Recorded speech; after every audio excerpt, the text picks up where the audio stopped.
Hello, all you wonderful people. Thanks for being here, and welcome to another episode, all my YouTube family. In this episode, I'm going to talk about things that I was wrong about. And it's going to go outside of the norm, some of the things I talk about here in terms of the purpose of this channel. But I'm just trying to illustrate a point in general, which is being able to admit your errors and your wrongs is a huge character strength.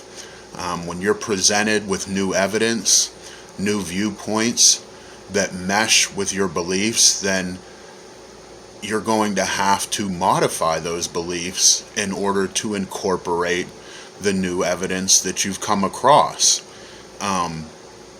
You want to verify that not just with some scientific paper or study.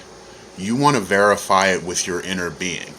Does your heart, your mind, your soul feel as if this is the truth? Because if it doesn't, then it's going to be virtually impossible to incorporate it into who you are, regardless of how much outside evidence is telling you the truth of it.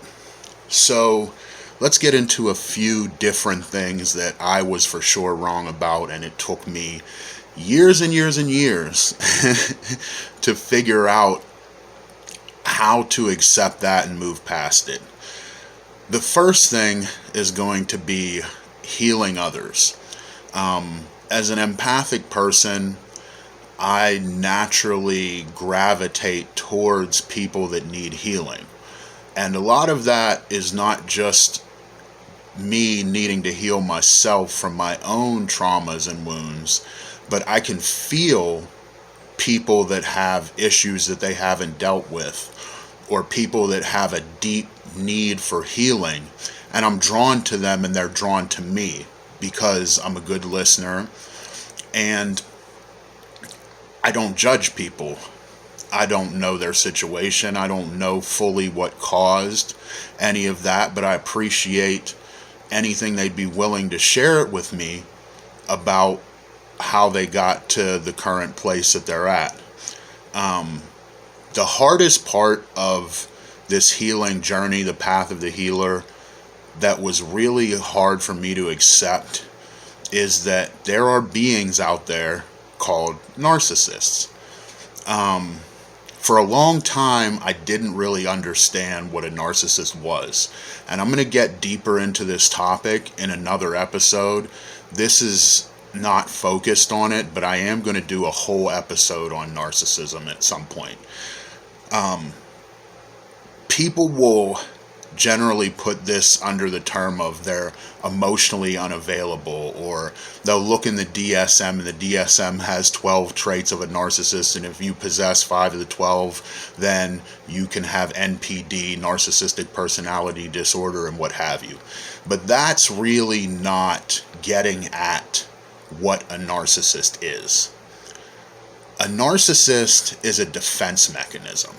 It's a being that was created through trauma and needs control and fuel in order to fill the black hole inside of them.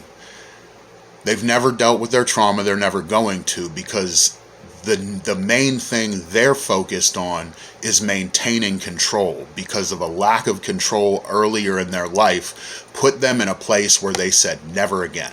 Never again will I not be in control of the situations in my life and the people around me. This is very toxic because it puts them in a place where they're unwilling to grow. They're only willing to manipulate and move the people around them in a method that they feel is beneficial to them. You'll never hear a narcissist give a sincere apology. A narcissist will not admit they're wrong.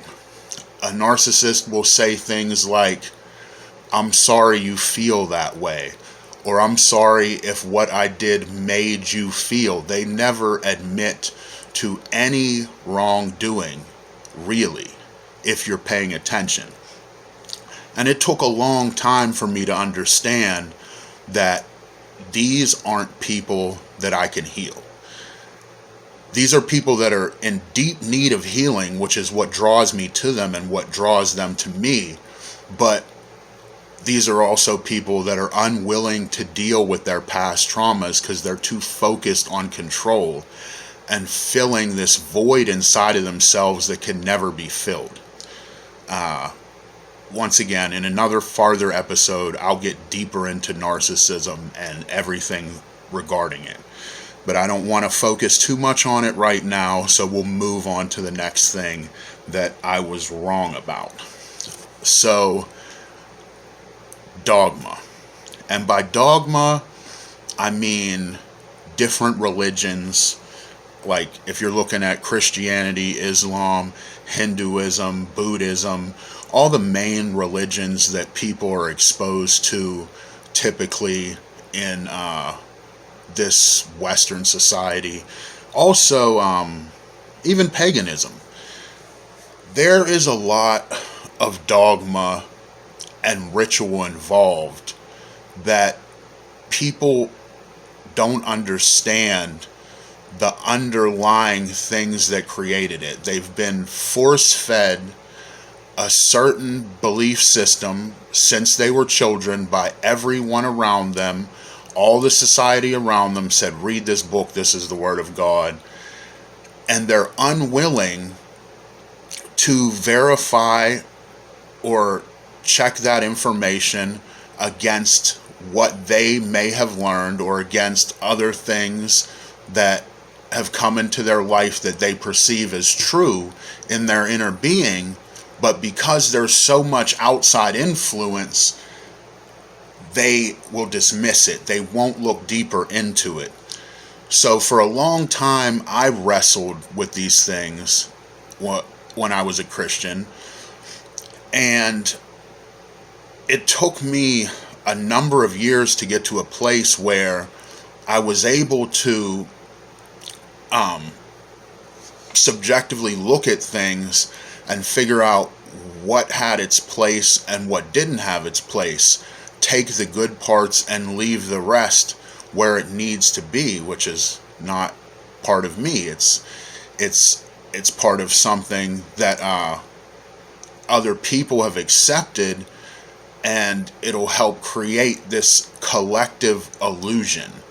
And different religious and political systems will play up on that. They'll play up on people's heartstrings for control by misrepresenting certain information and feeding it back to people in order to manipulate their behavior to achieve the objectives of society. Like, this is what success is.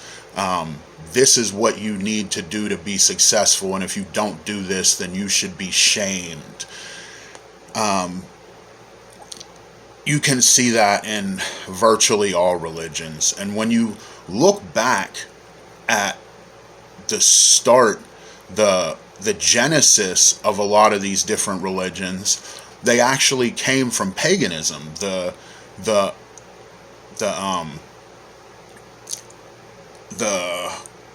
culture of the religion and the different rituals that they'll practice actually came from pagan beginnings, but they don't want to admit it because they'll go, well, Jesus.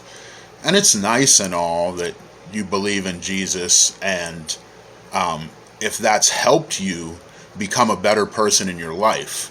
Any belief that has helped you progress forward in accepting who and what you are and has moved you along on your particular path to a more positive place, I couldn't be against that belief. Even if I don't believe in it myself, even if I don't recognize that as true for me, if it's true for you, I have no judgment in that.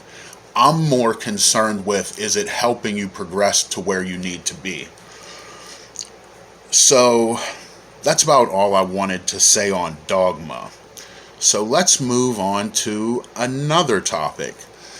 And this is one that a lot of people, it's a very politically charged issue, and something that I was on one side of the fence on for a long time, and moved my viewpoint away from that.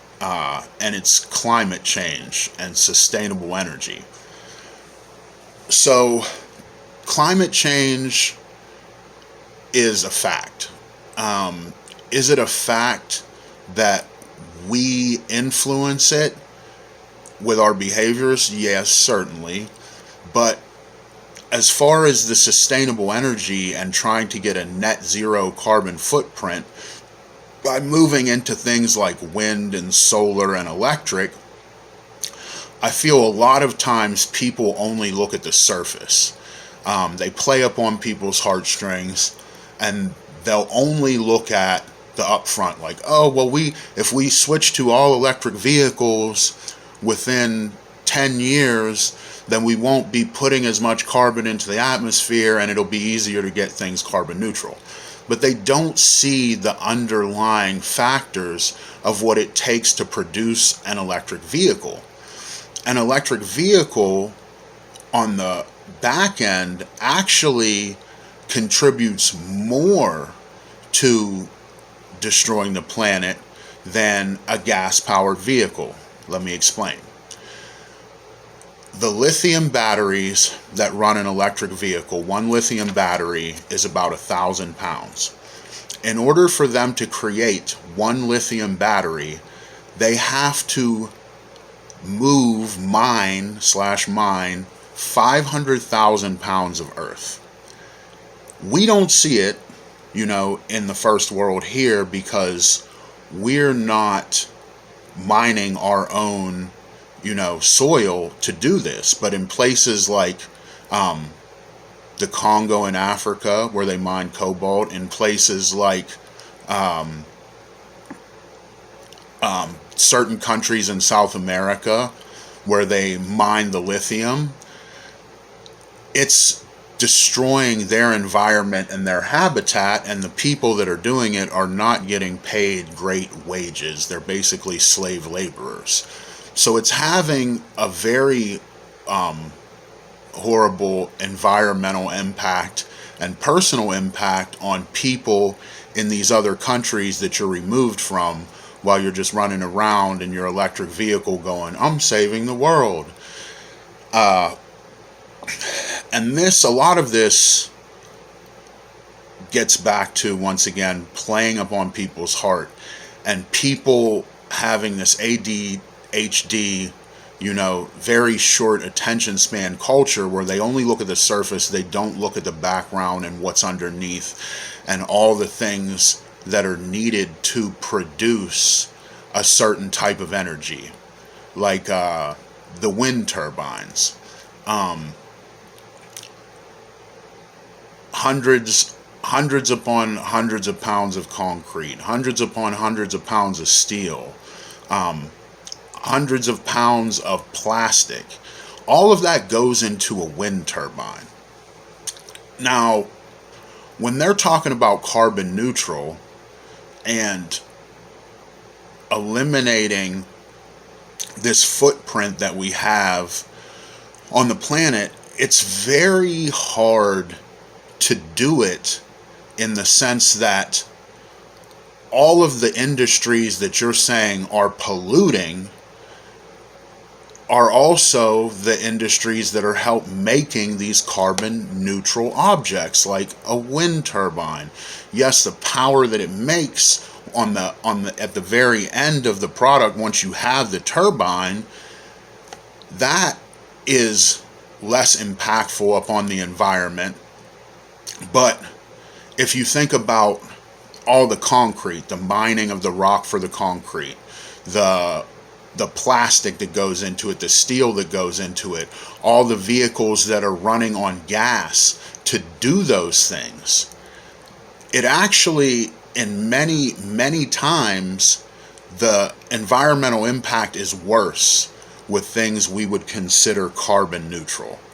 And I would suggest that a lot of people look deeper into this subject and look at the underlying necessary things to make these so-called sustainable energy devices, because they're still not really sustainable. It's just diverting the attention. They all have a huge environmental impact. Now, when we talk about oil and not using oil and gas, everything in our society is made of plastic. If you shut down oil and gas, 85-90% of everything you own is made of plastic. So there's literally no way to eliminate the industry unless you go to different types of material like hemp. And there's not a lot of hemp production as we speak.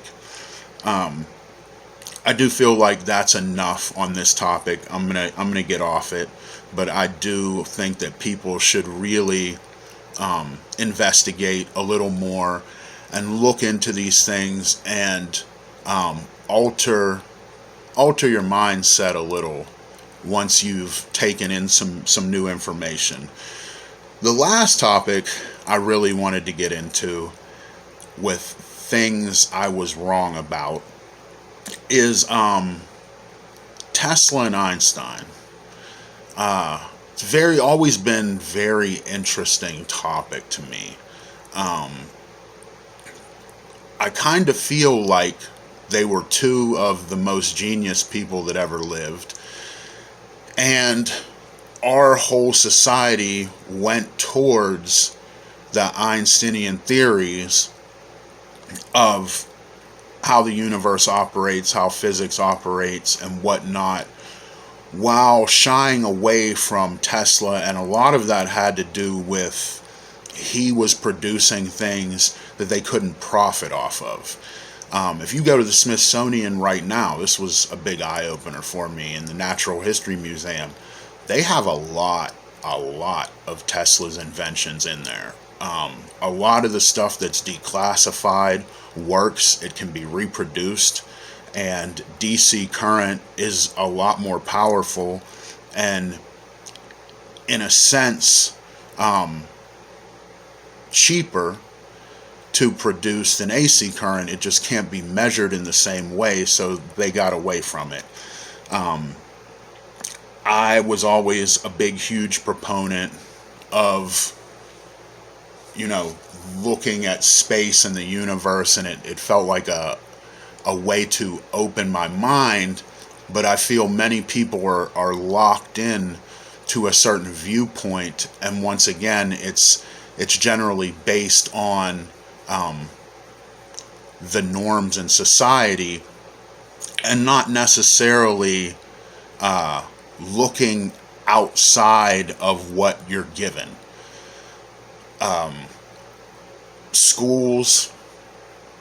Our schools are very dogmatic, and they're created to produce a certain type of student.